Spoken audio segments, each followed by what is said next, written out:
So, Clara, I always ask this question as my first question when I speak to anybody from a racing background. I always want to know what's your first ever motorsport memory? Ooh, that was a while ago. I think it must have been. I got my first go-kart when I was seven, Mhm. so 2007.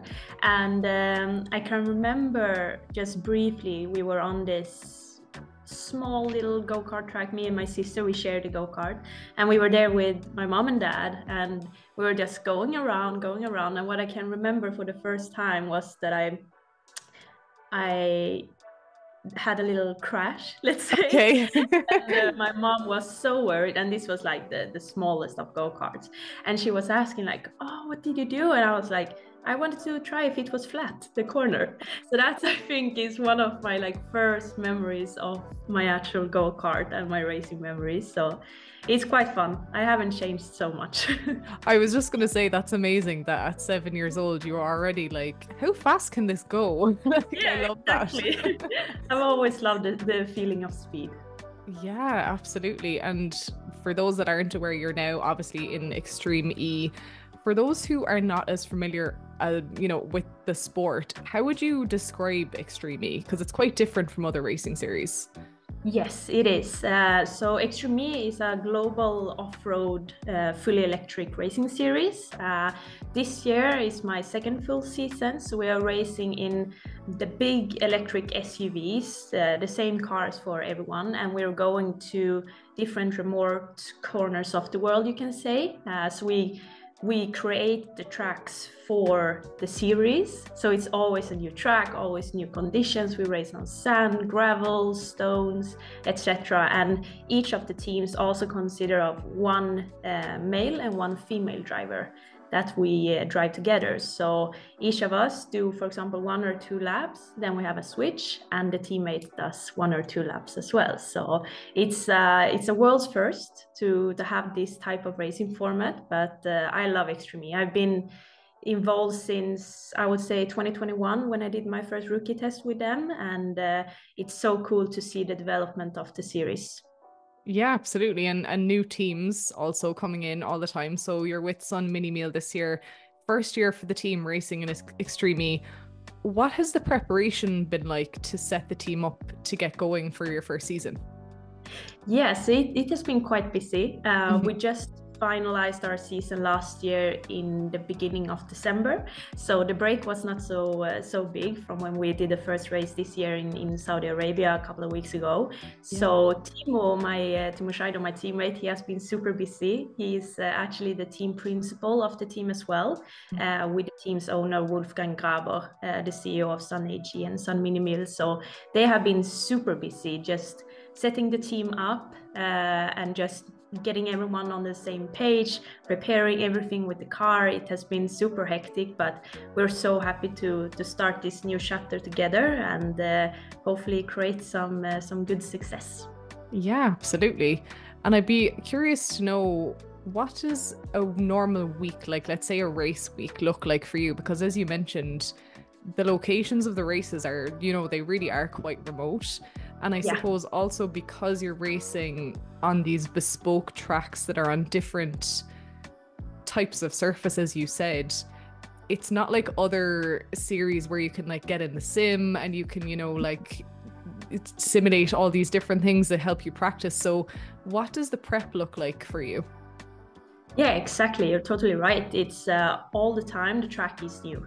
You have no idea, and we're actually only allowed to see the track and do the track walk on Thursday on the race week. So you Wow. can't really look at any onboards or so on. So what I do is I try to, for example, now pre the Saudi race, we knew that the condition was going to be sand. So I tried to look at all the onboards that we have from sand races, rewatch all the old races from then when they were racing on that condition, and just try to take away some tips and tricks on that condition. But otherwise it's quite hard to prepare Mm. specifically for Extreme.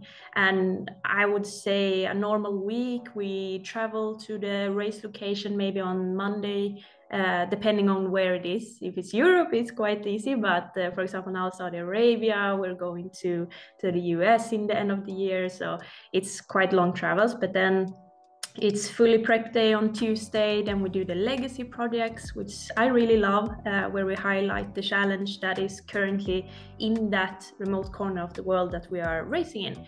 And first day track walk, free practice on Friday, and then it's time to go racing on Saturday and Sunday. So quite busy, but it's so cool. Yeah, absolutely. And you had a couple of podiums last year. I know it was a challenging year, let's say. But what are your goals for 2024 now with this new team as well? It's obviously a really exciting kind of fresh slate almost for you. Yeah, it is very exciting. As you said, last year was kind of tricky. We were quite unlucky with a few different things, but we also showed some really good pace throughout the year. So I was really happy with that type of performance. But for sure, it's really exciting to also now be a part of the Sun Mini Mill team. And we are a new team, but both Timo and I, we have been racing in series for some time, and we have high goals as a team. Now, unfortunately, we had some tech issues in the first weekend of the series, but we are super committed to come back strong, and we want to fight for the podiums and eventually the wins as well. So the motivation is really high, but for sure we also need some time to prepare everything in the team. Absolutely, that makes total sense. And there's been a number of times in your career already where you've had, first female driver achievements, and Extreme, as you mentioned earlier, has a fantastic level of gender representation just by default as well. Do you feel like that representation is important to show to young girls who are maybe interested in motorsport, but they don't necessarily see people like them in a lot of the other series? 100%. I can't stress that enough. It's when I grew up, I had the luck and the privilege to have both mom and my older sister racing as well. Yeah. So for me, I've always had them as my role models.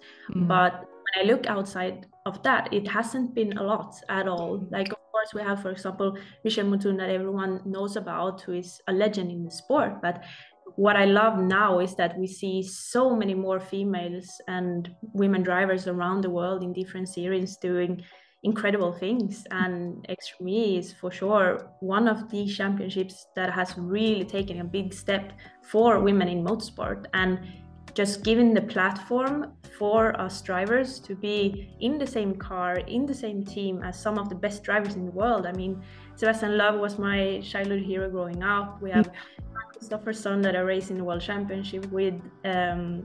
And yeah, it's just unbelievable. And it's so cool to see the development of everyone. And I do think that as a especially young girl and young boys as well, you have to see it to be it. You have to have some sort of role model or representation. And I think it's really cool.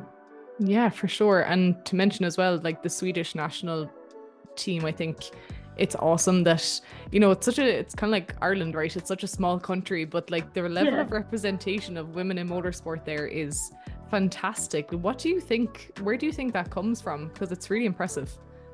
Yeah, it's a good privilege to have. We're so lucky to have so many women in Sweden performing so well in motorsport.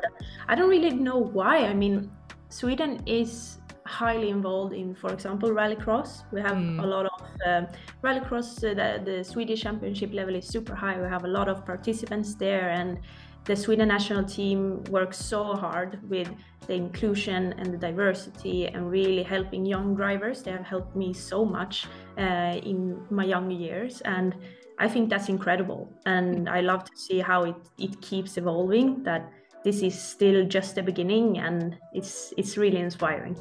Yeah, for sure. I think it's awesome.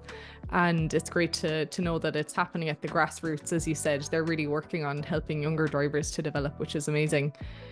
I think a lot of what you mentioned about Extreme E and your love for speed from a really young age kind of points to a couple of your skills that make you really adaptable as a driver, which obviously for Extreme E you have to be. But what would you say are maybe your top one or two skills that you personally rely on the most when you show up at a track? And as you said, you just have to kind of figure it out when you get there. Ooh, that's a good question. I think as a driver, you need to have everything, but you always have your strength and your challenges or weaknesses. But I would say that my biggest strength might be my racecraft. Mm, That I would say is one of my strengths, but also that I'm extremely analytical and I love data. I love to try and prepare as much as I can. I mean, math was my favorite subject in school, so I love amazing. sitting with the engineer and just learning as much as possible and just to never stop. Like no matter if you're the fastest or not, you never stop because the development and the involvement never stops. Mm. So I love to try and just be as perfect as I can when I step into the car, because then especially in extreme, it's so extreme that you need to be prepared for everything. So Yeah. it's really good to try and do the homework as much as you can. I bet the team love that because I know, like, even from speaking to other drivers, it's such a, it doesn't get spoken about a whole lot, I think, but I know how much the engineers and even the mechanics, depending on what series you're, what cars you're racing, they just really appreciate when the driver actually takes an interest in everybody's job. And, I think it must create a really positive atmosphere within the team as well. Do you find that within the new team now? Absolutely. It's especially next to me, the teams, we're so small. We're Yeah. approx 10 people in each team. So Wow. everyone is working so closely in our little tent with the car. And Yeah. everyone, I mean, yeah, me and Timo are driving the car, but every component of the team is so important. It's Mm. if you don't have the right engineer or the right mechanic or the right team manager, etc., you can't win a championship. So I think it's really important to highlight that yeah, we are individual drivers, but this is a team sport, and yeah, it was a great atmosphere in Saudi now with the new team, and I can't wait to see them again, and yeah, have a good race weekend again. Yeah, speaking of which, what would you say is your like number one dream track that you haven't had an opportunity to compete on yet? Ooh, would you say Extreme wise or any other Well, I series? guess the Extreme E one is tough because you don't know exactly what it's going to Yeah. be like. So we'll go for non-Extreme E. Oh, then I must say Loyac, the rallycross track in France. It's Mhm. I've been there as a spectator when my sister was driving, and it looks really fun. And the Awesome. French fans are so passionate about the sport. So, yeah, that's a dream to race there one day. Awesome. Love that. And I know from your Instagram that you love the gym. You are always in the gym. Fair play to you. You put in so much dedication. What's your favorite and least favorite exercise in the gym? Oh, that's good questions. That's quite hard. I used to work as a personal trainer before I went professional. So as you say, I love the gym and I love to work out. But I think as a driver, you need to stay fit and you need to stay athletic and you need to be quite all-rounded, Mm. especially for the different type of racing that I do. So I think my favorite exercise might be just pull-ups, for example, because it's nice to feel strong and it's a great exercise for pretty much the whole body, I would say. Yeah. And then least favorite, well, no one loves burpees. We do them. Oh, No one loves oh my them, let's gosh. be honest. They're the worst. My personal trainer loves to make everyone do burpees, so I feel Yeah. your pain. Yeah, no, that is like it's a great exercise, but I don't like them. No, it's so tough. It's so tough. And then my last question was, what is your number one song that's on your workout playlist right now? Oh, um, I think, well, I've listened to it for a couple of years, but I love the Blue Monday by New Order.